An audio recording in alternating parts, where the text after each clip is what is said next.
It's episode 7 of the Toadstool Boardroom for the week of July 13th, 2022. I'm Logan Plant, joined by Odell Harmon Jr. Hey, everybody. and Chris Schreiber. Oh, hi. Free Slurpee Day just passed by on 7-Eleven. Did you take advantage? Did you? No, because you need an app now. You need Are the you 7-Eleven kidding me? Rewards app I'm sorry. to go and redeem a Slurpee. Of all the places that is gonna we're gonna do this. Like they're gonna hold it to this standard. We're doing it at 7-Eleven. I need an app. Yep. I don't have the storage on my phone because I would have to delete the Nintendo Switch Online app, which is just too valuable to go. So I was not able to go. You use it It's every not the day. fact you have to have the app. It's the fact that you have to sign in, create another account, another set of passwords. Yep. I hate the ones that like, even if you're not buying nothing, I'll put a credit card in there. And it's just like, at that point, I'm just like, bro, I'll give you the $2. All right. That's the as off topic, maybe, as we'll get this week in the boardroom. We got a good show ahead. We're going to talk about a very exciting new Nintendo Lego set, a new Kirby spin-off game coming to Switch, but let's get started with Bayonetta 3. Nearly 5 years after its announcement, finally has a release date. It's coming to Switch on October 28th. New trailer dropped just on Twitter this morning. Looks like July is just a month-long Twitter direct so far from Nintendo, seemingly. They're just dropping something new almost every day. New trailer looked absolutely bonkers. There's like a train going down a highway. You're shooting off the back of it. There's these like sick transformations. There's like a new playable character. Some returning characters I vaguely recognized from when I played the first game like 5 years ago. But looking pretty cool. There's also a naive angel mode. I like the name of that a lot. That makes the game less risque. The tweet said, by turning it on, you can play right in the living room without having to worry about what's on screen.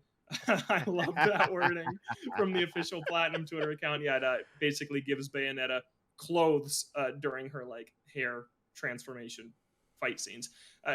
There's a special edition coming.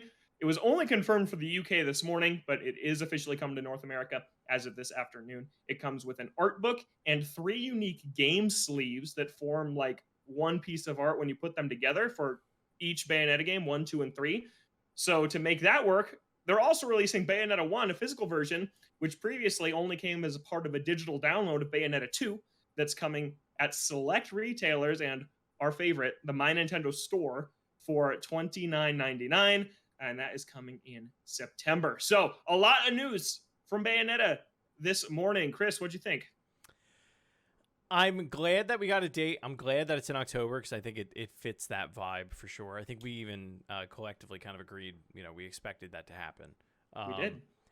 I think the game looks great. Funny enough, while I was watching it, I did find myself like, I think it's funny that nobody that I've heard at least has looked at any gameplay from this game and been like, I don't see how this can run on Switch, which is so funny to me because here we go again. No. It's just because like we do it only because we do it with other games. Like and for some reason with Bayonetta, I guess it's because they've proved it. Like we've done it with 2 other games at this point, where we know Bayonetta 1 and 2 run great on the Switch.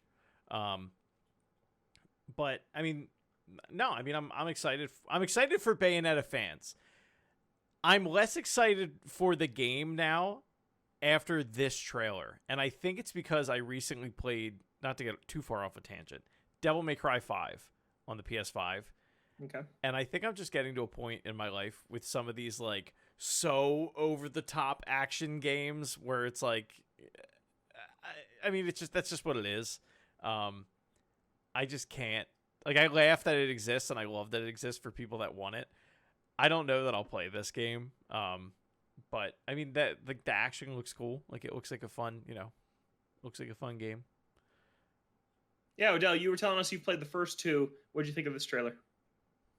I'll go ahead and get that out of the way too. I was like, oh man, this game looks good. What? It looks good. No rumors popped up. I was just like, this looks good and also believable to be on Switch. I was like, okay, it's not pushing polygons, but it looks polished. Yeah. Where I feel like I didn't expect the Bayonetta game to be polished on the Switch. I thought it was just gonna do hey, it's passable and the frame rate doesn't drop, but we sacrificed all visual fidelity. That it looks like they've made a great compromise. throw them to the team. And to elaborate on Chris, I'm not excited to play this either, just because I've never been a fan of the Devil May Cry play style of games, period. I don't know if there's a genre or term that we use for those style of games, but it it looks like something that should have came out possibly 5 years ago, and I would have maybe played it. But now it's just like, mm, I'm not really sure. And I was invested in the Bayonetta storyline up until 2 completely went bonkers with the story, and it made almost zero sense. Of like, it's my child, it's me, time travel. No, it's the other demon that turned into a baby. That's you, but not. And I was just like, okay. All right, clearly nobody wants me to care about the story. Clearly, So Logan and I have not played this game. Yeah, I played the first one, and I had one of the most rage-inducing times with it. I'm like you guys. I think the game is. I love the style of it. I think it looks super cool.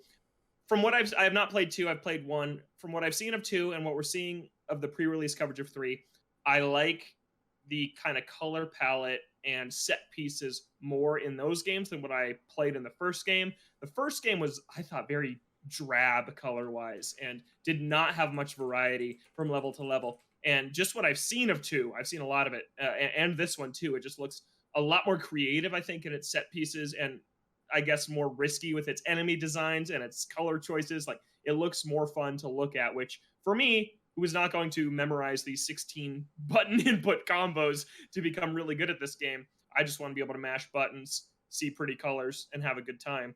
I think this game looks really good. I think, like you guys said, looks great on Switch. I think that we are getting to that point in the Switch's life cycle where we've kind of unlocked that next level of what software developers can get out of this thing since it's been around for so long. This is also the first Bayonetta actually developed for Switch. Both 1 and 2 are on it, but 1 was a 360 game, and 2 was a Wii U game. Yep. Now 3 is built for the Switch, so yeah, it's probably going to look and run great. But yeah, I'm glad we finally have a date for this game. 5 years in the making. It's one, I think, like the big 3 of Switch games that we feel like we're never going to come. This, Prime 4, Breath of the Wild 2. We finally have the first one of these 3 things coming out, and that is exciting. But man, that special edition, still no word of if it's going to even be able to find it or how limited the retail version of Bayonetta 1 is going to be. And like we talked about last week, that's still a problem. Bayonetta, real quick, Bayonetta 1 released October 29th, 2009. An era of some of the brownest video games we've ever seen. Yeah, absolutely. That was like, it was just like this everything's muddy filter over 360 games that just looked like that. I did not like the first one visually.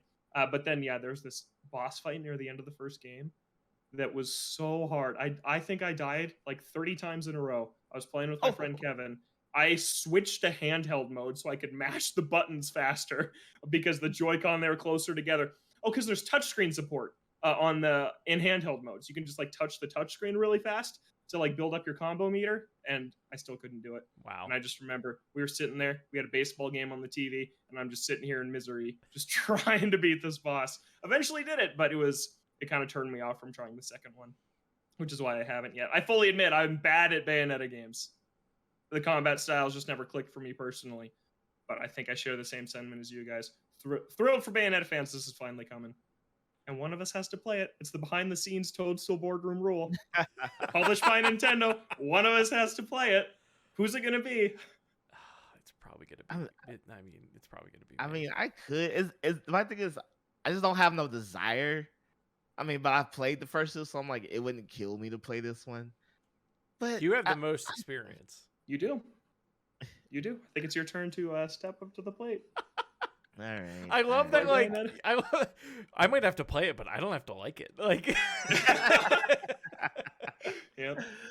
Okay, talking about the pre-order thing, my thing is, I get it's cool that they have like, get the first game and the second game, but you have to get this new version because the first version didn't exist, so we can't do this cool thing. And I'm just like, that's a tall ask. Get the special edition and get a new re-edition of the first and second game just to have the complete edition. To me, the special edition should just come with the first 2 games, and then just a sleeve, like a digital download of the first 2 games, and then maybe just the extra sleeves just to have and swap out on 3.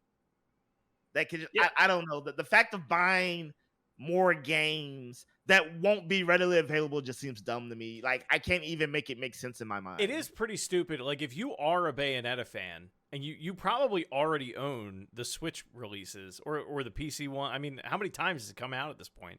And it's like, okay, now I'm going to buy a cart to sit in a box, to sit on a shelf, just so it could sit with the new one for $30 more. Like, it is a little cringy. Especially because the Bayonetta 2 already came with one. Right. Every physical version came with one. Right. So it's like you are definitely rebuying that game. I mean, it's a cool concept for a special edition, like 3 new art sleeves Sure. for the trilogy of games, but it is a little clunky. I guess it makes sense that they're not printing that many of them. Right? The I whole guess. That's gonna make it This even is gonna worse be because miserable. yeah, this is going to be that really means- bad. I don't. You know, here's another thing. I don't know if anyone else felt this way, but after coming off the Xenoblade reveal, I'm like, I watched Bayonetta and I felt a couple things. I was like, okay, Bayonetta probably had a similar effect to Ness. Like, people were maybe aware of Bayonetta, but never like knew about her. But then she was in Smash, so like people were like, oh, she's cool. And then we had that one Smash where what the both finalists at Evo were Bayonetta players. Like, I'm pretty She sure broke people the were like, game.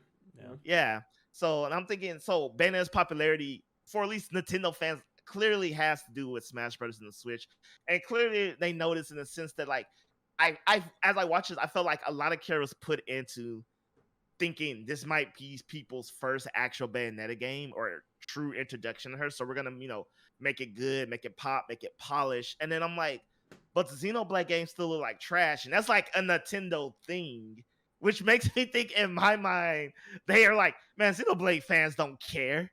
They've already accepted this trash. They're gonna accept it Man. again. I can't agree with you. No. Sitting there saying Xenoblade 3 looks like trash. That game looks amazing from what we've seen. For that game being a Switch game, that game looks very good. What I was But you don't have to say that for Bayonetta though. You're just like, yeah, it just looks regular good. And I understand the limitation because it's on Switch. Versus Xenoblades is like, this looks good for Switch and Switch alone and nothing else. That's different than saying it looks like trash, which is what you Yeah, said. that is Oh, different. No, it looks like trash. I'm not giving it no. Oh, he's pass. okay. He's going back on it. I was gonna say, you said something about how Xenoblade fans will look at it and be like, "Oh, well, they'll just accept this." I almost said, you could say the same thing about a lot of Pokemon games because There it is. yeah, Sword and Shield legit looks like trash. Oh, okay. So you're saying I won't deny that yes, there are parts of Sword and Shield that look like trash, but I will not act like the same does not apply to Xenoblade. Let me go find a tree in Xenoblade real quick. Hold on. Let Oh, gosh. let me go find a tree from that trailer. Sword and Shield looks trash and plays trash. So I think Yeah, I don't know Xenoblade why. probably plays fine. I haven't played them yet, but I think it probably plays better than Pokemon Sword and Shield. Man, Anyone here played Pokemon Sunbreak Sword yet? Shield looks Wanna fine throw in that out real battle. quick? Anyone played Monster Hunter Rise yet? Yep, Payday is Friday. I told you when Payday comes, Okay. I I will feel like get you the say that game. every week. you know what's at the front of my mind right now? I get paid on What? the 1st and the 15th. I'm bi-monthly Okay. salary. Okay. Okay, I'll mark that away. When Odell gets No, I got paid. What are you buying? What are you buying? What was I gonna say? Live Alive is like right at the front of my mind right now. That is all Mhm. I've been thinking about, and it's the idea of playing it. I haven't even played the demo yet. It's on my Switch, but like Oh, I've been so man. busy the last 3 days that I'm just like I can't wait to just be able to sit down with this for 2 hours and Oh just my like sink my teeth into it. I almost did something so stupid this weekend. You reminded me. So as y'all know, Klonoa dropped on Switch, but I bought the physical copies from Play Asia because I really want to have the game because I love the series so much. And no one reviewed or talked about the game, so shame on you, big outlets. Shame on you all. Second of all, I saw people were playing it, and I was like, but what if I just went ahead and bought it again so I can play it all weekend, and then I'll just have and I was like, no, that's stupid. You're an adult. You're an adult, and it still hasn't shipped. You're an adult and it's your money. Odell, Do whatever you want. I'm not going to sit here and tell you that I have never done that. And I am also not going to tell you how many copies of the Persona dancing games that I own. And I'm going to leave it at that. I'm going to leave it at that. Okay. Yeah, I have double dipped, maybe even triple dipped on a handful of games. Yeah, it's a problem. It's a problem. Okay, let's move on though, real quick before our next topic. I gotta talk about Monster Hunter for just a split second because that's all I've been thinking about literally the last 2 weeks. Sunbreak has consumed my life. I have played it for over 35 hours in the last 2 weeks. Wow. And that includes 2 weekends of being gone without my Switch. So this is only during the weekdays. Got back from a weekend trip Sunday, Monday, called up my Monster Hunter friend. We played for 4 hours straight. I think I went to the bathroom once, and that was the only time I stood up or looked away from the screen. Like, this is the most a game has gotten its hooks into me in a very long time. Like, I think it's just absolutely phenomenal. And I am just here to get on my soapbox again to urge both of you and the Toadstool Boardroom listenership to try Monster Hunter Rise if you have not yet. Because Sunbreak is so good. It is so good. There's so much content, and all of it's fantastic. That's all. I'm very happy for you. Thanks. I'm happy for you too. I'm that you have a happy chance to try it. that you like your video game. It's I'm excited it's one to of the best try games it. on Switch. It's And when gonna be a whenever we happy sit Switch down and July. do a whenever we sit down, maybe at the end of the Switch's life, if that ever comes, not convinced it will, to do a top 10 Switch games list, this is gonna be on it. I can tell you that right now because it is. It's that good. Okay, just had to throw out the good word of the Monster Hunter out there one more time. Let's talk about Kirby Dream Buffet, which was announced also through a Twitter drop earlier this week. This is a spin-off Kirby party game coming this summer. No release date, no price announced, very few details about this game that they announced that is apparently coming out in the next 2 months. But it's a 3D party game spin-off, 4-player races. The Kirbys are in balls rolling around, kind of like Monkey Ball. People on the internet were comparing it to Fall Guys. I don't really see that a ton. I think that's just because Fall Guys is the hot buzzword right now. There's but it looks cute. There's one mini game in it that as soon as it's when you see the Waddle Dees behind like the 4 main Kirbys that they have lined up, like that I think is what people are going off of. Because I was with you where Jess was like, oh, it's like it's exactly like Fall Guys, and I was like, I don't understand. I'm not getting that vibe at all. 4 players. Yeah, and that was just it. And then as soon as I saw the Waddle Dee thing, I was like, okay. Yeah, it does not say that it, has like 30 players or anything. Single system 1 to 4. But then like the UK site said something about online play. So there's like differences between what the different Nintendo sites right now are saying about this game. Like, if this game doesn't have online play, I will be floored. Like, I mean, I'm sure it'll still be fun. And, remember how we were talking about party games, how there was only like the 4 games, we'll now have like the 5th or whatever game. So I'm like, yeah, it looks cute, but I'm just like, this really should be online. It has everything about this screams like you play it online. Oh yeah. Yeah. Roll down delicious courses against another player locally or versus a whole gang of colorful, hungry Kirbys online. Right? But then the Nintendo of America site just says 1 to 4 player single console. That's weird. What is that? I'm going to go with the UK. I'm going to go with the UK. Because that's what you want, or because that's what you No, because think? it's just like, Oh, I don't understand. it makes no sense. I don't understand what that would have been in the trailer then. Mm-hmm. It's so weird that they're allowed to do this. Just like drop a trailer and not explain anything. Yeah, it is super bizarre. And then there's a ton of screenshots on the UK site. I think this game looks cool, though. I want to start there. I like the little Kirby spin-off games we got on 3DS. There's like the D-to-D Drum Dash rhythm game. That was a good time. There's like the Fighters ones. There were some free-to-play experiments. I think it's fun that now that the main Kirby series has gone 3D, we're getting a 3D spin-off game. I think this looks like a cute idea. I want to know pricing. Like, free-to-play, $10, $20? I think because that could make a big difference. To me, this looks like a $20 product. This looks like a full price free-to-play game. game. Free-to-play? I say it's a full We are price all game. over the place. Are you being serious, Odell? I'm being dead serious. Like, no, like, No way. I have learned to temper my expectations on these things. Kirby is a main IP for Nintendo, especially with America being like single console. I can easily see this being a regular price game. A regular price being anywhere between $40 to $60. No way. If it's like Fall Guys, And I'm going to have a really stupid reason as to why I think it is.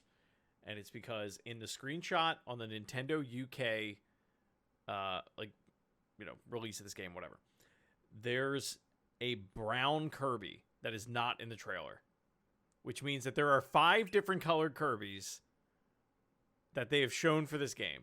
Why would they have 5 of them if it's only a 4-player game? I understand that you could probably change the colors, but yeah. In Smash Brothers, for years, there were more colors than players supported. That means nothing to me. That means absolutely nothing. But to me. back to Odell's point, I think Is Mario Kart a 40-player game? no, it's a 12-player game. no. But I think making people pay $50 for this, and we don't know anything about this really. Making people pay $40 for this, if it is only 4-player, is sending this game out to die. I don't think They're so. not gonna charge $40. I don't. We Look are how- so divided. No, on no, this okay, no, right okay, We now. don't know enough. Like, Look at look at all the Mario parties before the recent one. They were regularly priced games. Look They- at they- all they the were- Kirby games on 3DS. Look at Kirby Fighters 2, which they released on Switch for $20. This is that. wasn't Kirby Clash free? Yes, there was a free to start game on Switch that was Kirby, and you had to get like the Apple gems to basically on it was Yeah, a they like mobile modeled strategy. it That was over the a currency. mobile. Yeah. Yes. Yes. It was I like don't Monster know. Hunter Kirby free to play. I'm fascinated by this game. This is a 4-player game. Okay. This is a 4-player game that's I think it does have online like the UK site does. I think that it's still 1 to 4 local, 1 to 4 online. I think that I don't think there's going to be eliminations like in Fall Guys. I think the internet jumped the gun saying it's a Fall Guys lookalike, when really it's going to be a party game where you play on different stages and you work to get your Kirby the most treats. There's a screenshot on both sites that has the 4 Kirbys on the scales, and the biggest one wins. I don't think there's eliminations. I think it's about racking up points across games. And I think it's going to be $20. I think this game is All going right. to be terrible if it's all All the right, things you just said. All right. I did some UK research like my fellow boardroom members, and there's a Peggy, the Peggy 12, it's Peggy 3 or whatever. Yeah. Yeah. And it says exclusively on Nintendo eShop. I'm like, okay.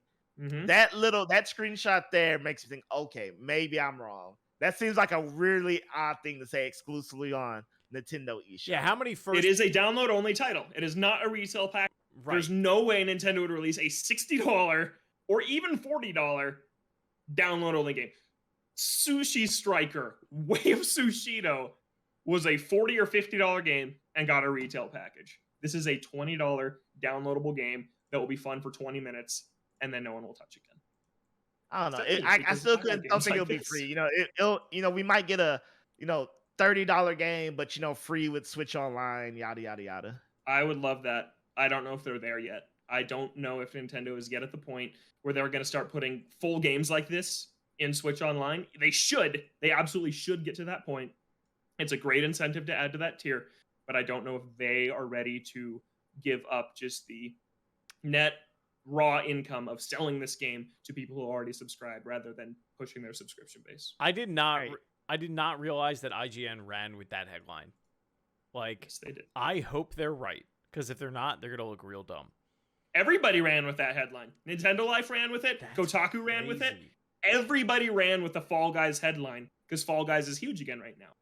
And I don't like it. It is a misleading headline to me. Because it's All not. right. It's a Maybe four-player it's game. not. We don't know. All we have to go off of is this trailer and a synopsis that they have posted. That is literally it. We don't have any insider information on this game. No, we don't. It's not Fall Guys. We I'm could sorry. sit It's not here. going We to could be. sit here and like guesstimate until we're blue in the face, and we could all be wrong. Well, let me to ask you this: if this was going to be a massively multiplayer online Fall Guys like experience, why on earth wouldn't that have been in this trailer? If this was more than a 4-player game, how do you not lead with that in an announcement trailer? How do you not have that in the description on any of your websites? If You're not that's gonna the like case? this answer, but it's the truth. It's Nintendo. No, that's That- lazy No, answer. it's not Yeah, even it's that. not That's lazy. enough for me. I I'll do be- agree with you. I do agree with you, but they give so little in this trailer that like, what? You know what makes me think this game won't be free to play? Like it just I like also it don't think looks it will be. genuinely good. Like it looks too good for a game that's free. If I'm being honest, like if you look, Fall Guys like- is free. That game looks great. I don't no, accept that either. no. Fall Guys is simple. It has a very simple, or there's a difference. It looks great because it's simple. This Do is we- like okay, look, I'll $20 share one game. screenshot with so y'all can look. 4-player. Where they're having like a multiplayer. race on like on a sherbet ice cream filled land, and I'm like, no, you do not put that much detail in the game. That's Can free. I ask a dumb question? Yes. Do we have any free to play first party Nintendo games on the Switch at this point? Tetris 99. No, you need Switch Online to play that. Oh, no Switch Online? Free to play? No, I guess.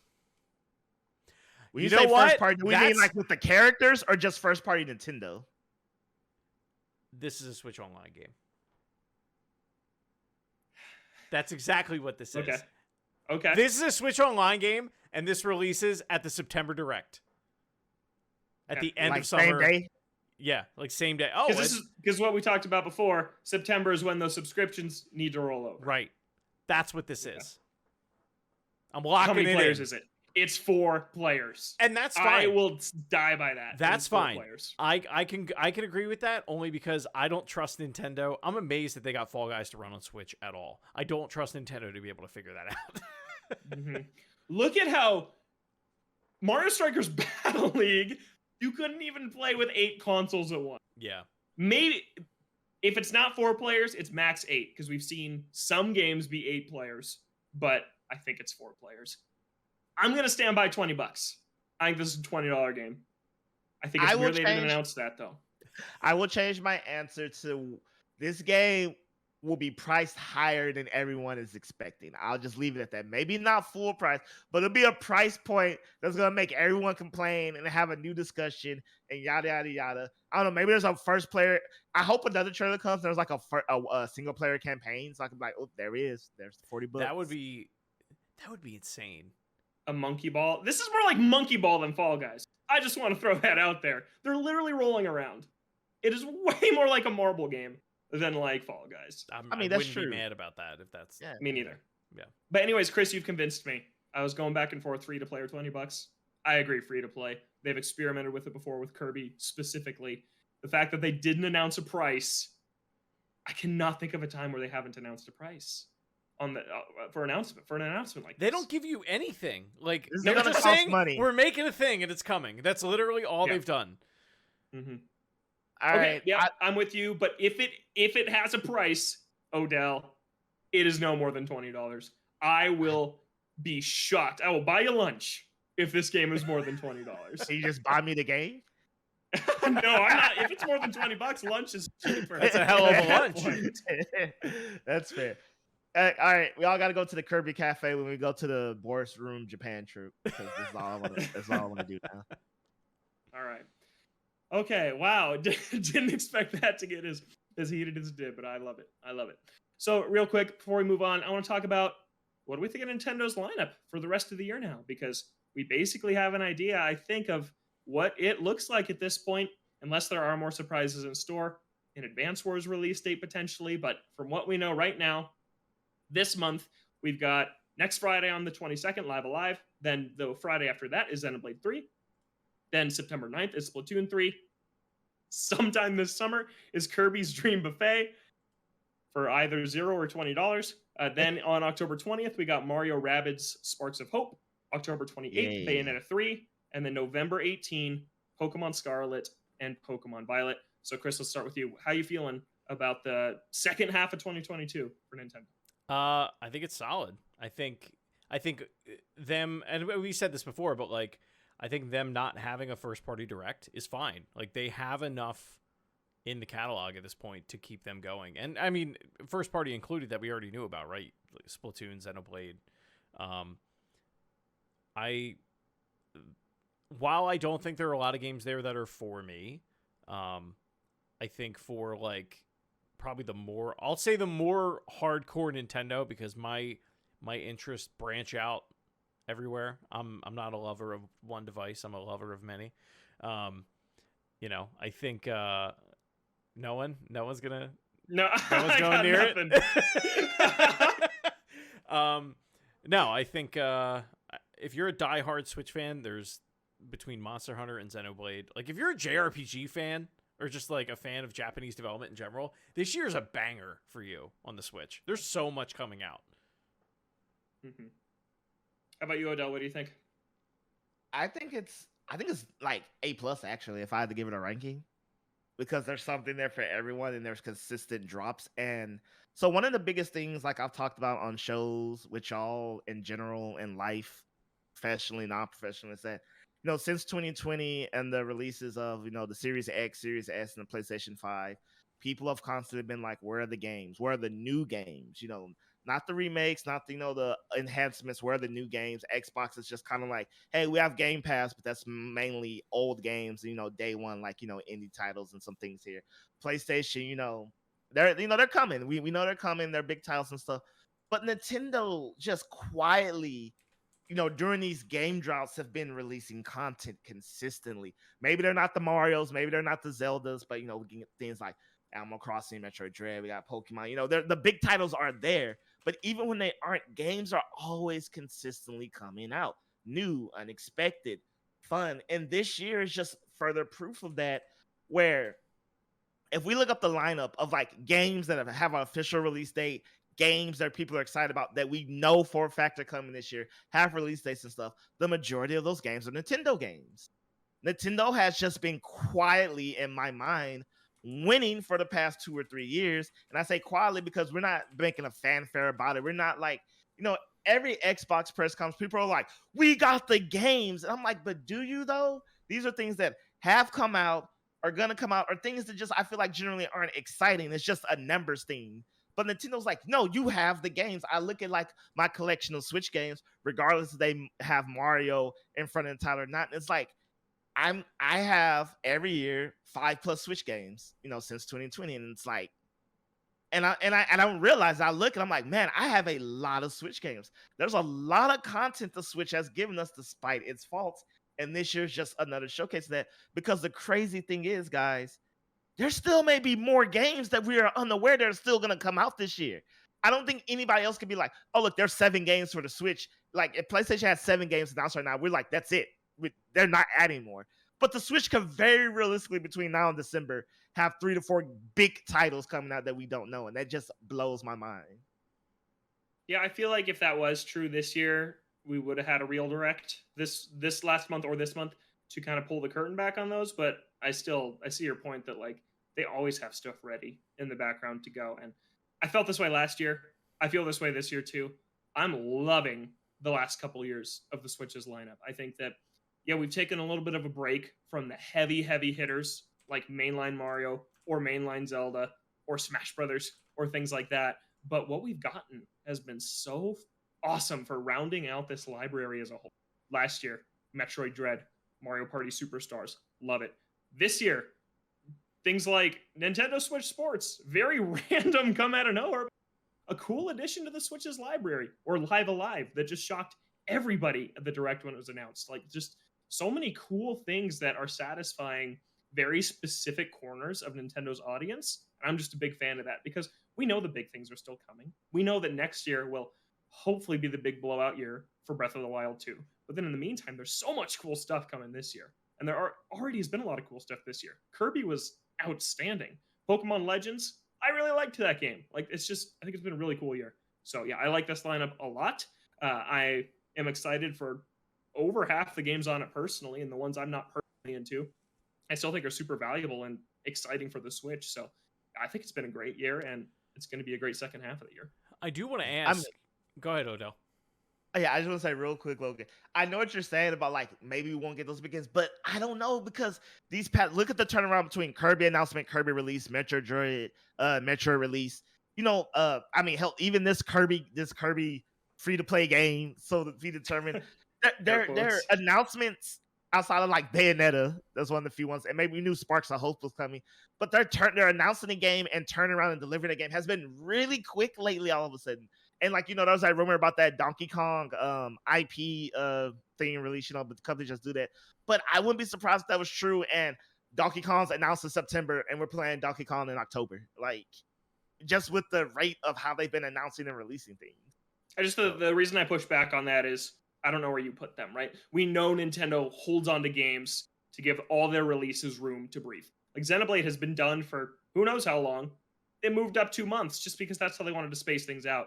When I'm looking at a game or more every month, August doesn't have a game, but you have 2 in July.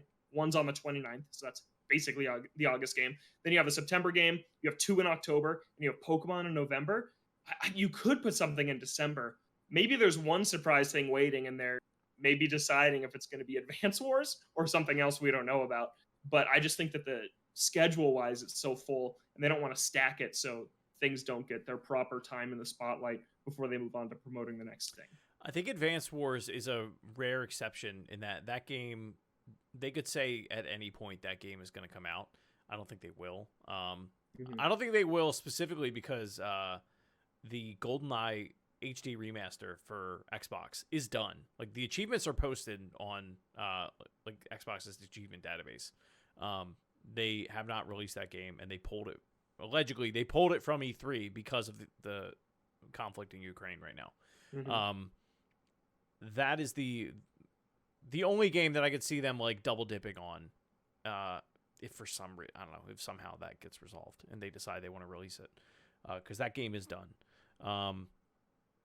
What I was going to say was, as far as we know, and maybe I'm wrong, this is the only year in the Switch's life cycle where we don't have a Zelda thing at this point. Yeah, I think that 2018 didn't.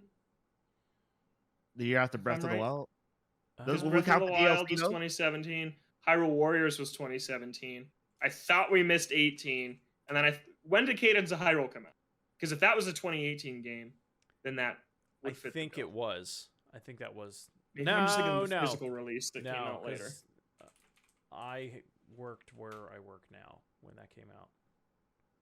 Yeah, Cadence of Hyrule was 2019. Yeah. And then Link's Awakening was 19. Age of Calamity was 20. Skyward Sword was 21. So 2018, there was nothing. Okay. But the Champions Ballad DLC came out in December of 2017. And yeah. So it's pretty close. Yeah. But if any, I still think if Odell's prediction of hearing about something that coming out is true, it's Zelda, it's Wind Waker or Twilight Princess. I think that's the main thing left for the year. That if it is coming out this year, that's what we haven't heard about. If I had to guess. Yeah, I could see them doing that like the week before Thanksgiving, because I think if you wait till December, it's like same day as Pokemon. Oh crap! That's November 18th. Yeah, so they've done it before. They released 3D World and X and it was something in 2014. Smash and Pokemon came out on the same day. Yes, in 2014. I do remember that. Which is bonkers. Why did they do that? That is just insane to me. I feel like, Pokemon's good. Like, Pokemon's going to be good regardless of what releases around it. So I feel like if they wanted to announce like a remaster of a Zelda game, which would also probably just do good without anything around it, I feel like they could come out a week apart from each other on a Friday and that'd be fine. I feel like, Mario, those are the three that probably get a pass, is Mario, Zelda, and Pokemon. Like, because it doesn't matter when they come out, people will buy them at some point, and they're not going to be any cheaper. So, yeah, Zelda's come out every month on the Switch. Breath of the Wild came out in March with the system. Link's Awakening was a September game. Age of Calamity was a November game. Skyward Sword was a July game. Like, they're everywhere. It doesn't matter. Yeah. Wind Waker could be a December game. I think that. I would love that. That's really what my gut's telling me. No insider information. Curl up on the couch. Cold winter night with Wind Waker. Oh, baby. It sounds so good. It does. I really hope they just because I feel like there's a trend now, and I mean, clearly there could be no rhyme or reason. But I really just hope there's like, hey y'all, here's just an IP that everyone loves, and there's a game. Yeah, there it is. Mm-hmm. Yeah, have fun.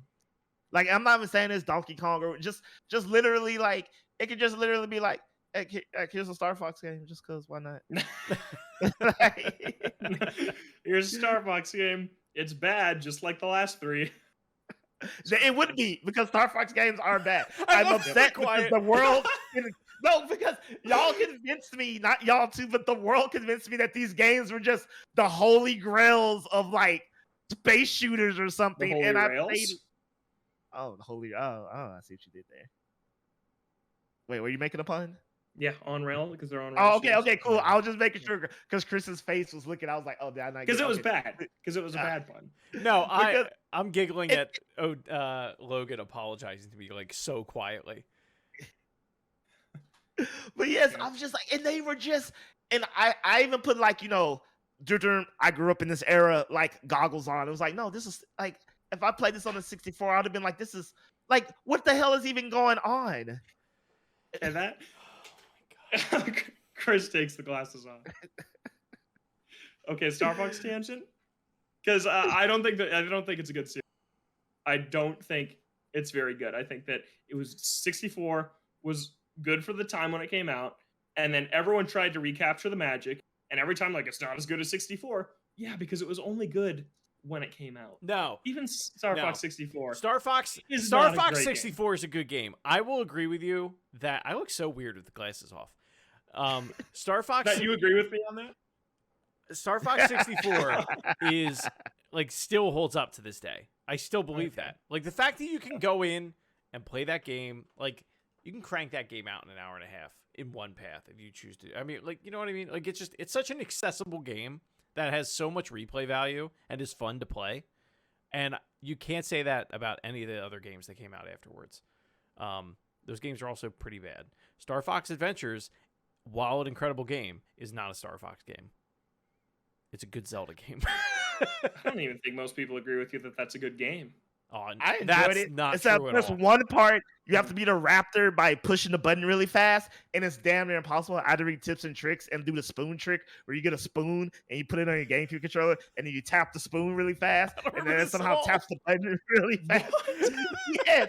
Yeah, for people, for Okay. younger generations, you don't know, old school games required you to tap buttons stupid fast sometimes. And if your little hands couldn't do it, there's a spoon trick. You get a spoon. You're not, if you're not watching, it doesn't matter. But you put the spoon, the controller on the table. You put the spoon, the fat part on the button, and then you got like the skinny part, and then you tap that really fast, and it works. It works for any tap game that you lose. Try it; it'll change your life. Old man out. Wow. Oh, Pro Mario Party tips are being dropped on this show. So you had to read tips and tricks for how to do that in Star Fox Adventures, and someone on the internet told you get a spoon. No, tap it was really in fast tips on your and tricks. controller? Tips and tricks told me get a spoon because I could not beat this part. Like it's a test of strength. Like you have a trial of like courage where stuff is going on the screen and you can't move the meter. But there's a test of strength that requires beating a raptor. Like you're both pushing on a wooden thing. And like if you push it, it'll knock him in the hole. But if he pushes it through, it'll knock you in the hole. And I couldn't beat this goddamn raptor because like you needed like Herculean or the Flash's ability to move fast. Why Because does it- like the second you got him to the edge, I couldn't tap fast enough. But they taught me the spoon trick.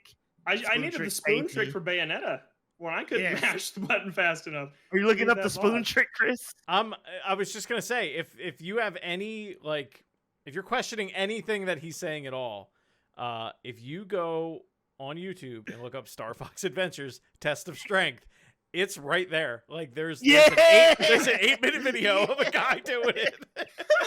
Yeah. Yeah. That's insane. That's so funny.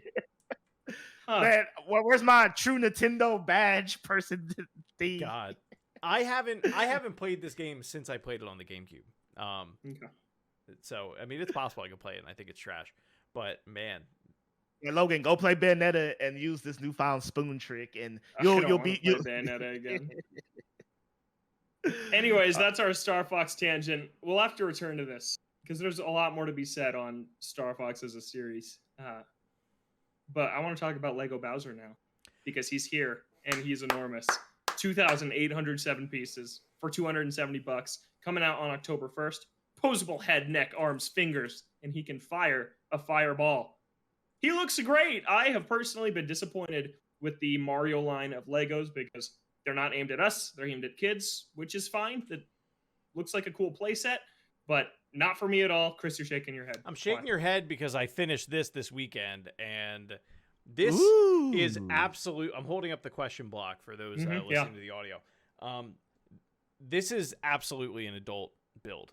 Oh yeah, that is, yeah. and the NES is. I'm talking about the main Mario set with like the chunky Mario. You know and what? like where you just build the tracks for him to go. What sucks about that set? Not the question block. Okay. What sucks about that set, or like Lego Mario in general, is the only way you get that figure is if you buy that whole starter set. Like, Yeah. I get it's for children. I understand that. But like, I want the little guy that like makes all the noise. And the only way I can get it is if I buy all these Legos that I don't need. Or I go on eBay and buy it. Like, just sell that separate for $20 and I'll buy it. Mm-hmm. But this Bowser looks great. This is a definitely more older aimed Lego set. I think he looks just so cool. There's even some like original pieces they made. I think the cones on his shell, something like that, is an original piece that they made just for this set. They said we had to make him this big so we could make it as detailed as we wanted it to. And it looks so cool. I love the platform he's standing on. Yeah, I think this set is phenomenal. I really, really like it. Yeah, I said to Jess after, or when they announced this, because I was still in the middle of building the question block, I was like, there's a good chance I don't ask for anything for Christmas but this, because I really enjoyed doing that. Like, I hadn't built a Lego since Lego Dimensions, and even those are like small. And yeah, it's just such a cool thing to like have as like a, you know, a piece in your office, you know, like one of those like crazy figures that normally you'd pay like Sideshow Collectibles like some crazy amount of money, but instead you can pay Nintendo. Lego rather. I love the design. I love that they made, there's a whole video where they go into like deep dive into like some of the features that this thing has. I just love when you pick him up, his little feet like drape, like as if he's like jumping up. I thought that was really cute. I hope we get more of these. I do. My wallet doesn't, and neither do my walls. But yeah, it's like the level of detail that goes into the question block is absolutely insane. Especially considering how small the scale of the levels, in that thing are. So yeah, I'm thrilled to bits that this thing exists.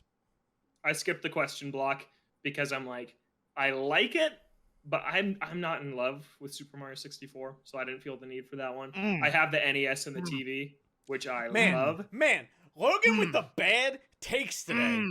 Talking bad on Star Fox. Super Mario 64 doesn't hold up. I'm sorry. Oh, bull! It doesn't. Star Fox 64 holds up. There's no way in hell Mario 64 does not hold up. It is what, like the 6th best 3D Mario game? I would say like the 3rd or the 4th, but okay. But 3D Mario games are like the best games of all time. Right, So like saying it's the 6th best is not an insult. No. Don't come at me, because it's a good game.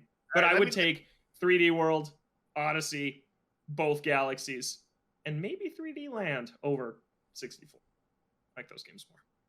But anyways, I skipped the question block set, holding out for another Nintendo set that I would want to get to use that money and space on instead.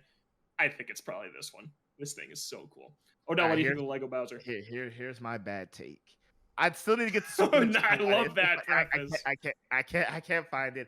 I will probably I love Mario 64, but I'll probably skip the question mark block because I can't have too many of these for space reasons. There's just one glaring issue with the Bowser, and I just can't, because that issue is so glaring to me. Oh no, I His almost don't nose want to know looks what like it a is. contact lens case, and like that's all I see. And I'm like, why does his nose look like that? And it His just nose? bothers me. It looks like a contact lens case, and I'm like, why? Like, it looks like I can flip up his nose and put my contacts in them, and I can't unsee that. I think it looks like Bowser's nose. I see it. Yeah, I see it too, but it I doesn't see bug it. me. It doesn't bother me that much, but I definitely see it. Yeah, like I don't know, like it's like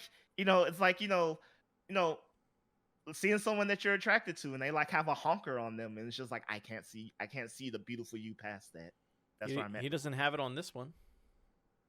See, yeah. Yeah. That guy. But I do love how mobile it is. Like when I see the guy walking him around, knocking the towers down, I'm like, oh, that is nice. That is nice. Yeah. So I want to ask you guys real quick before we wrap up, what Nintendo Lego set do you want to see? Once again, we're only seeing Mario ones. I would love them to branch out into other franchises. My dream that will not happen is the Blue Falcon. Captain Falcon's ship from F-Zero would be such a cool Lego set. But it will absolutely never happen. But that would be my dream pick. My more realistic pick, just something Zelda would be really cool to see. I think that we could eventually see some sort of Zelda set or more consoles. Like I love the Lego NES, a Lego GameCube would be fun to build, something like that. I got chills when you said it because Lego I thought it and you said it and I was like, oh baby, I love the GameCube so much. Yeah. Any other ideas for what Lego kits you'd like to see them branch into? I want a Mario Kart Lego set. I know there's like a Hot Wheels thing, but like I was like, honestly, I don't know why. Like Mario Kart seems like that would be the world interactive Lego set that I would want personally. And if it had not to be without Mario, I would go Metroid, only because I feel like Metroid, like unlike the other things, Zelda too, but Metroid really has those biomes that you can just really get creative with, where you know the Lego. So I feel like Metroid would be a good one. Yeah, And Metroid Lego. yeah, like just a giant Metroid would be cool. That could be very cool. Yeah. Even like yeah, there's so much you could do with that one. Like you could do Samus's entire suit. You could do just like a level from the game. That'd be a really cool line that like Her ship. 4 people. Yeah, her ship. Like yeah, there's 4 people would buy. Yeah, 4 people would buy. I First want to one, build an R-Wing and then throw it on the ground. yeah, I was gonna say an R-Wing. Unironically, I would never buy that, but I think it would be cool. It'd be so pointy. The King of Red Lions, I think, would be a good one. Ooh, that'd be cool. Yeah, Okay. All right. Yeah. I can get into that. Mm-hmm.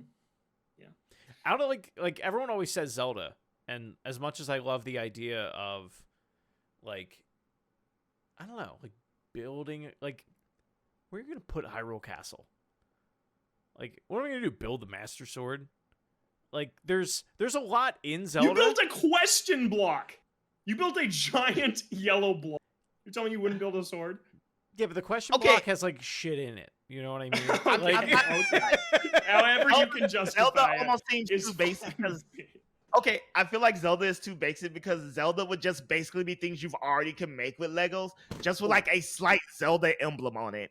Like, Okay. right, like Like, it's a knight yeah. set. It just has a Triforce already. You know what I mean? Like that's not that unique. yeah, Like that's cool. I'm opening up the question block for those that can't see. The fact that like, you know, folds out and like there's King Bob-omb and like all that, like that's super cool. That is cool. yeah, like the Master Sword, I feel like, but like a King of Red Lions, that I feel like that would be worthy. But anything else, like Chris said, if it would just be a knight set with a Triforce on it somewhere, and it'll just be like, oh yeah, you know, we've seen this versus like Metroid or something. It'll be like, oh, this is distinctly this thing. Like, you know, it's not like another set that we could kind of swap pieces out for. Yeah, the Blue Falcon, I think I really do like the idea of that one. They would never make it. I'd be the only one that bought it. They can't even make a F-Zero game. They're never going to make a Blue Falcon Lego set. Maybe they need to popularize F-Zero again through Legos and then bring it back. That'd to be so games. funny if like that was. Yeah, the I case. feel like the good thing is though, kind of like Pokemon, since it's Lego, people will buy it. They won't care that it's a Nintendo thing. They'll just be like, oh, it's Lego. I love Legos. This thing looks kind of cool, regardless of where it's from. Yeah, is what I could be wrong on that, but you know, People have made Lego ideas for F-Zero with the Blue Falcon. Oh, send them to me, There's please. like, yeah, like, so if you aren't aware, if you go on Lego Ideas, people will like make models of different little. The Sonic one turned into a kit. It that you did. can buy now. It did. So did like Eggman looks Seinfeld dumb. and Friends. Yep. There's a lot of really like off the wall Lego sets that's how they get made, is because enough people are like, yeah, I would buy that, and then they're like, okay, and they put it together. well, that reminded me. I want the Lego Sonic set. I've seen that. I need to. I've seen it too. I passed on it. Can't get over how weird Eggman looks. Well, That's then why I that's the picked it deal up. breaker. Yeah. You throw it in a drawer, I you're can't like, get over nope. Bowser's nose. I feel You gotta be picky about what Lego sets you get because they're expensive and big. So you gotta be picky, and that was the deal breaker for me. That's fair. I Yeah, gotta That's look fair. at how weird Robotnik looks now. Yeah, it's just like it's clear that he's fan made. Like since it's a Lego idea, it's just clear that the Eggman is like someone just pieced it together with the parts that they could use. I mean, to be fair, wow, he is real derpy looking. Yeah. His mouth is like permanently open all the time. I mean, like the Peach in this is pretty sad. Even the Mario in the question block is pretty sad. Like they are literally Mario is 2 pieces, 3 pieces, and the bottom is like the base of it. It's literally just a tan piece with a mustache. That is pathetic. And then Peach That is really sad. Peach is like no different. She's like 3 or 4 pieces. But Okay. yeah. All right. That's our Lego topic for the week. We're running short on time. But real quick, I did want to mention this because I thought it was neat to see. I think it's important to just briefly bring up in conversation. And this is a report from Eurogamer saying Nintendo of Japan has recognized same-sex marriage despite Japanese law, where same-sex marriages are not recognized under Japanese law. So basically, the statement from Nintendo reads that we've established that a common law marriage between couples will be observed in the same way as a legal marriage, and that they want to create a work environment that supports and empowers each and every one of our unique employees. They said alongside the partnership system in Japan, we notified our employees about the issue of gender diversity with a message from our president as a means of raising awareness of what diversity means. So it goes on, basically asking employees to adopt an understanding about, just being inclusive and welcoming of all of Nintendo's diverse employees. And I was just really happy to see this because Japan, very conservative country, Nintendo has historically not handled same-sex relationships very well in its games. The Fire Emblem has introduced it more over the last few years, but it's very limited in your options. And then the big one was Tomodachi Life, the 3DS game, where it just wasn't in the conversation at all.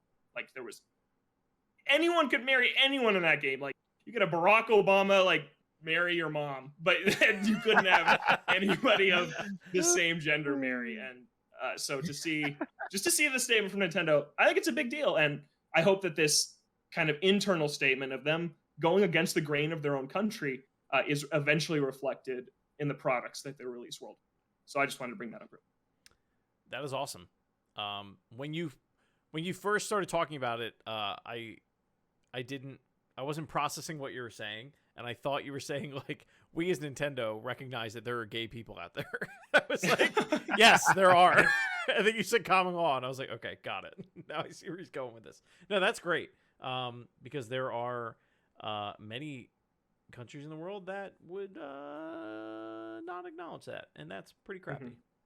And basically it means that they're going to give insurance benefits to their same-sex couple employees, as they would to a quote-unquote legal Japanese marriage. Right. So it's a big deal. That's a really big deal. I thought that was great to see. That's awesome. Historically conservative Nintendo. Nintendo of Japan is the last place I expected to hear that from. Yeah. Yep. So I just want to see more of that progressive thinking in their products. But just wanted to mention that, an important part from the business side of Nintendo. But that's going to do it for this week's episode of the Toadstool Boardroom. Another one in the books. Thanks so much for listening. You can find the show on Twitter at ToadstoolBR. You can email us, toadstoolboardroom@gmail.com. You can find lover of many, Chris Shriver, at Shrives93. And you can find the ultimate spooner, Odell Harmon Jr. at Odell Harmon Jr. on all your favorite social media. And you can find me at Logan J. Plant. Thanks so much for listening. We'll catch you next week, right back here in the Toadstool Boardroom.